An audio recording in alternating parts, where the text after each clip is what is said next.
தெலுங்கானா மாவட்டத்தில் மல்லூர் என்னும் கிராமத்தில் காட்டுக்கு நடுவே அதிசயங்கள் நிறைந்த லக்ஷ்மி நரசிம்மர் சிலை அமைந்துள்ளது.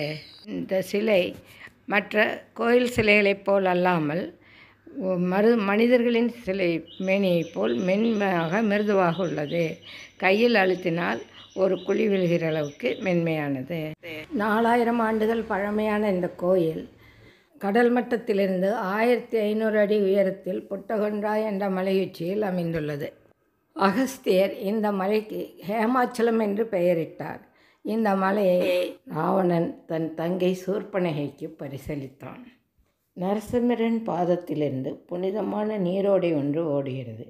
இதில் இருக்கும் நீர் புனிதமானதாகவும் நோய்கள் தீர்ப்பதாகவும் நம்பப்படுகிறது. இக்கோயிலின் பிரம்மோற்சவ விழா வைகாசி மாதத்தில் வெகு சிறப்பாக கொண்டாடப்படுகிறது. இக்கோயில் பத்ராசலத்திலிருந்து 90 கிலோமீட்டரிலும் வாரங்களிலிருந்து 130 கிலோமீட்டரிலும் உள்ளது. இக்கோயில் காலை 8:30 மணி முதல் மதியம் 1 மணி வரையிலும், மதியம் 2:30 மணி முதல் மாலை 5:30 மணி வரையிலும் இங்குள்ள நரசிம்மர் சுவாமி 10 அடி உயரத்தில் அழகுற வீற்றிருப்பது காண கண்கொள்ளா காட்சியாகும்.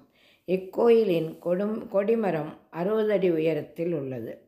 சுயம்புவான சுவாமியின் சிலையில் அவ்வப்பொழுது இரத்தம் கசிவதால் அர்ச்சகர்கள் சந்தனத்தை கொண்டு சிலையை மூடியிருப்பார். இங்குள்ள நரசிம்மர் உக்கிர நரசிம்மராக காட்சியளிக்கிறார்.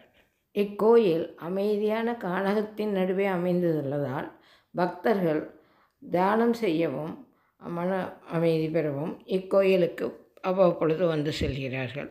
நாமும் இக்கோயிலுக்கு சென்று மன அமைதி பெற்று நல்ல தரிசனம் பெறுவோமாக.